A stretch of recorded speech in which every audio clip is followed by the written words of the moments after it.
normal muffler. That's all to do with the straight pipe. So we're gonna stick this son of a bitch in fucking probably in, I don't know what that is there, probably B1. We got this big fucking thing behind it. We're gonna just step it out of the way.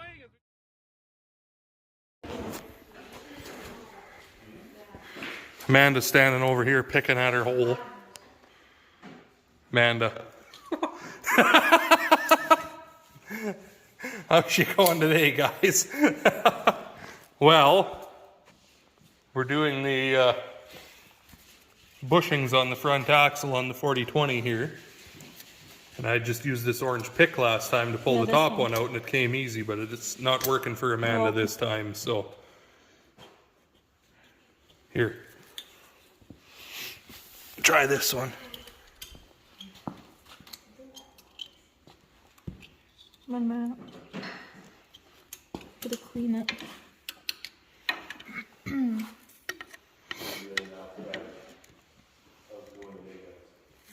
There we go.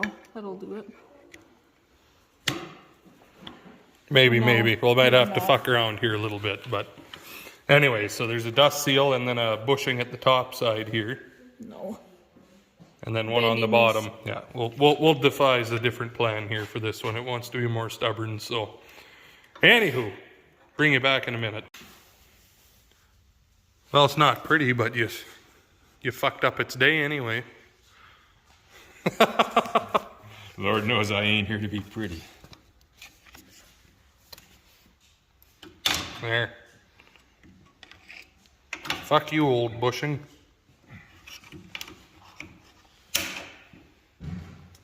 Wow.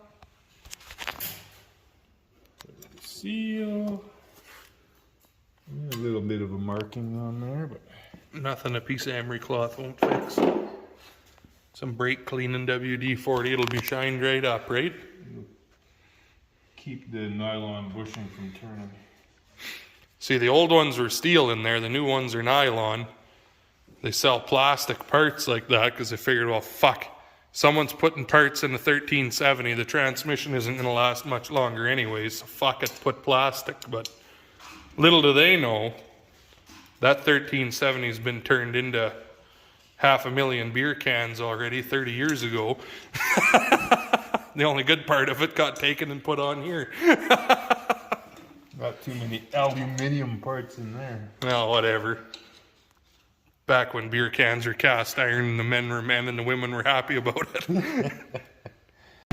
Well, a few days later, got the oil cooler back for the tractor here this morning for the 4020. 115 bucks he charged to fix it. It only took him about an hour, so that's all right.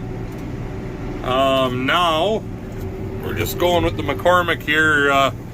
Dad made kind of a tarp door to put on the front of the big shed over there, and it's gonna go on a set of pulleys to open and close in theory. So we'll see if it works or not. At the very least, it'll be get it up enough to get a cow in there out.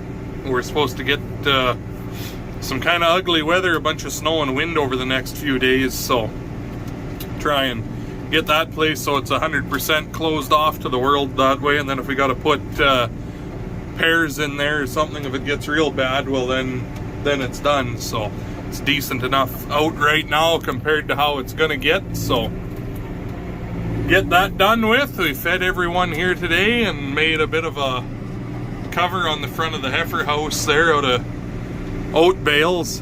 The wind's supposed to be out of the east, so of course that'll be blowing right in their house, so I'll try and keep it from filling with snow that way. Just kind of made a little tunnel in between there. It's kind of like a zigzag. Oh, that got real hard to see, eh? Whatever. It's kind of a in and then that way into their shed, so should keep the snow from getting in there anyways. Kind of spread a little bit of straw around for them outside, so they're pretty happy, and everyone got bales now, so shouldn't have to worry about doing anything like that during the storms here over the next couple days at least. So anywho, I'll bring you back when we're getting this hung. I just lifted Dad up into place here and drill a couple of holes for where the pulleys are gonna go. He's got the idea in his head on how he's gonna do it. I'm not really sure yet, but Jojo came over to investigate. She's worried about what we're doing to her house, so she can be upper management, let us know if we're doing it wrong. So anyway, I'll bring you back here in a few. All right.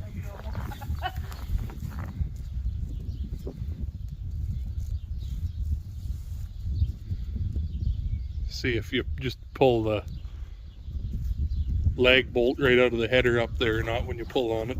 Well, that's what I'm wondering. Oh, look at that.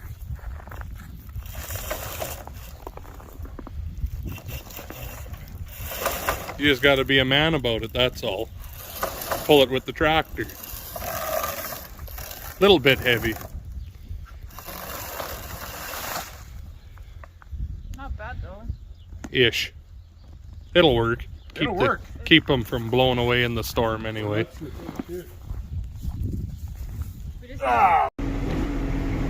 There.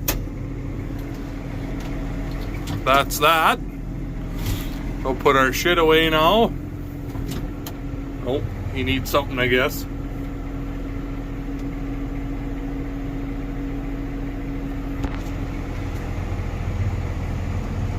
Just getting senile, maybe. I don't know. Anyway, so we're gonna put our shit away. And then Amanda wants me to sit on the little heifer so she can tag it, because the little heifer's pretty full of piss and vinegar. And then, I don't know, it'll be supper time, so I suppose we'll go do that. Talk to you when we're doing that, or whatever, I don't know. We're just trying to get a video together, because it's been a week of just kind of waiting on parts to show up. I haven't had too much to video for you, so. Oh well, you know how it goes sometimes. Lots to do, but nothing too exciting. Bunch of big pricks, eh? Gang up on a little heifer and hurt her ear. Poor suck. Hey, you gonna bring her out? Just wait till my mom comes here. She'll tell you. Eh? Poor little pickle park. Half pickled park, half red Angus. Eh? Pretty fancy looking. With your dirty bum. Well, there are quite a few parts that have shown up. We have all of the engine kit minus the heads and the injectors. So that's going to be probably not the next thing we work on, because I'd like to get the 4020 out. But it all comes. Pistons, rings, and sleeves are already put together.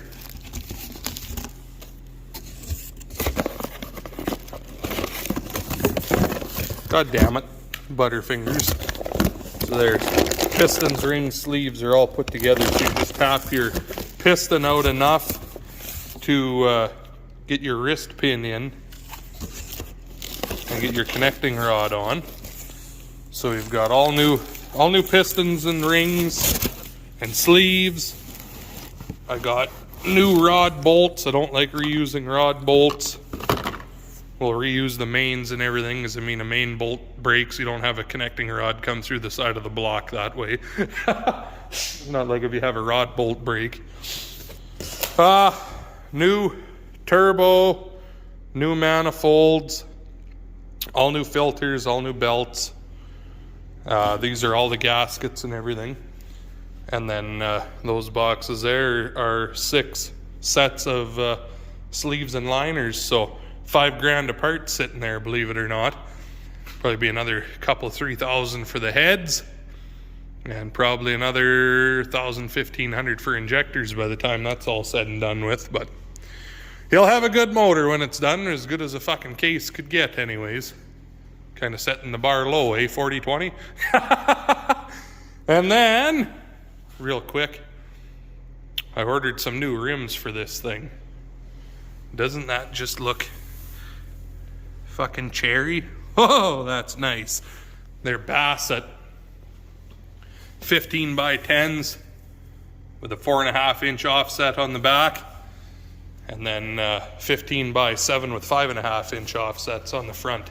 That gets it so the outside edge and edge are running in the same path, right? Since the front tire's skinnier, I got, the hell is it, 295 50 15 on the back, and 235 60 15 on the front. So with that skinnier tire, you have that little different offset. It gets them so they're the same there, changes up your stance. Otherwise they're kind of in. I wanted it to be a little bit wider, so look at it from the front. You can see tires are at the outside edge.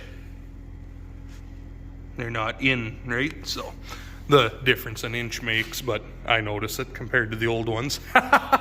Anyway, yeah, and then I got a few new pieces of showing up for this, and like I said, I picked up the oil cooler this morning, so that'll be the next thing that gets put together on here, and then this tractor can go out the door, and then other projects keep piling in here. This thing died the other night. We use it to heat the barn when we're calving.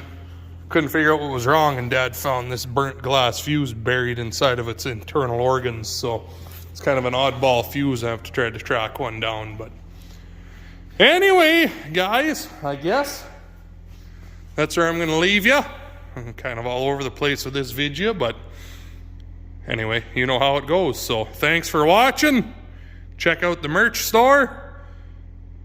Talk to all you in the next one.